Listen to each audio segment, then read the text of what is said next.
Why you need a plan Z? Why you need a plan Z this Easter? Good day, I am Vershima Deorti, your go-to productivity surgeon and founder of Africa's fastest growing entrepreneurial and hyper productivity community, Dream Again Global. And it is my pleasure and my privilege to actually come live today and share with you briefly why you need a plan Z this Easter. But before I proceed, if this is your first time on my YouTube channel, go ahead, hit the subscribe button and turn on the notification bell so that when the next value drops, you can actually consume it.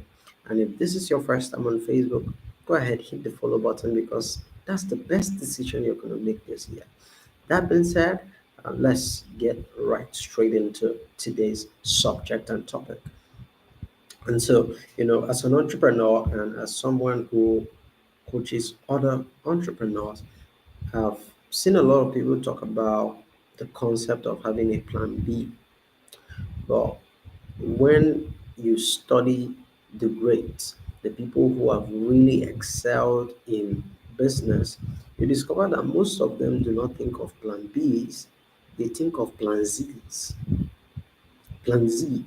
And then you see, the greatest businessman that has ever lived is the creator of the universe. And the creator of the universe personally had a plan Z. A plan Z, a plan B, you know, one of the reasons why most people never succeed at anything is they have too many options, right? They have too many options, so they're thinking, if this doesn't work, I'll try this. If this doesn't work, I'll try this.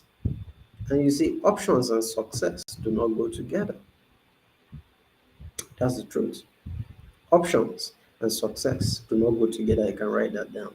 And so having a plan Z has to do with you thinking worst case scenario. If this doesn't work, worst case scenario, what am I going to do? That's what having a plan Z has to do with. So we look at this in the story of man. You discover that God created man with the original intention that man will have dominion. Man was designed to have dominion. That was the end point of God. That's what God wants for every human, dominion. Dominion not over the earth, over other human beings, but dominion over an assignment over the resources of the earth. Because we're never commanded to have dominion over other people. We're commanded to inspire other people and have dominion over the earth's resources and over an assignment. But now, Adam, who happened to be the first man,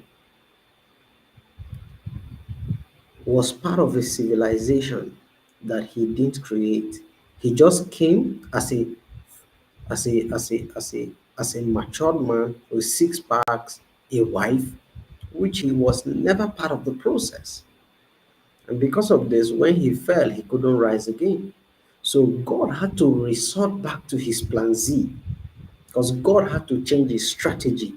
He saw that because this guy was never part of the process of the results that of the outcomes that he experienced in his life, he could not sustain it. So the next Adam that was going to show up in the person of Jesus Christ had to be born as a baby. He had to go through all the processes and the steps and the stages of growth. So I want to ask you, what's the worst case scenario in your business? Whenever I'm about to try something, I ask myself, what's the worst that can happen? What's the worst that can happen if this doesn't work? I remember a particular time I was about trying a particular business and I said, worst case scenario, if things go so bad it doesn't work, I'll pack and go back to my father's house. Worst case scenario.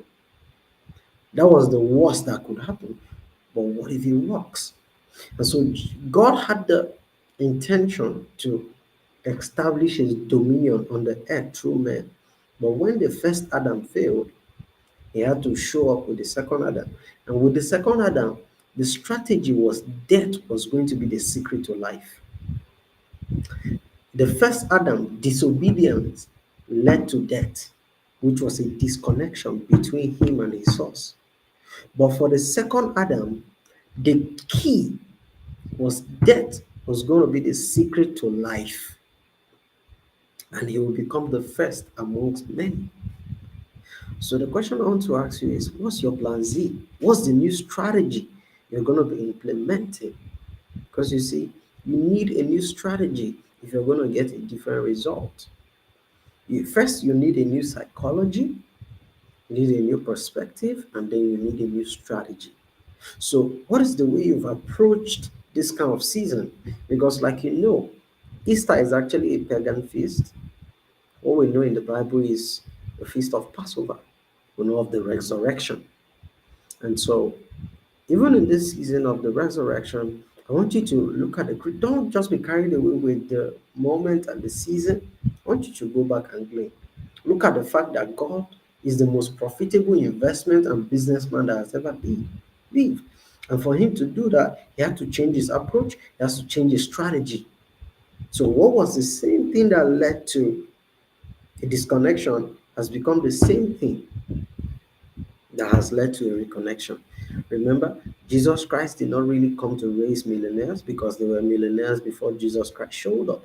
Jesus Christ did not come to um, help you live a healthy life because there are already principles littered all around to help you accomplish that. But there's one thing Jesus Christ came. He came to deal with the same problem. He came to bring life where there was death. And this was why his mission statement was, I've come that you may have life and have it abundantly.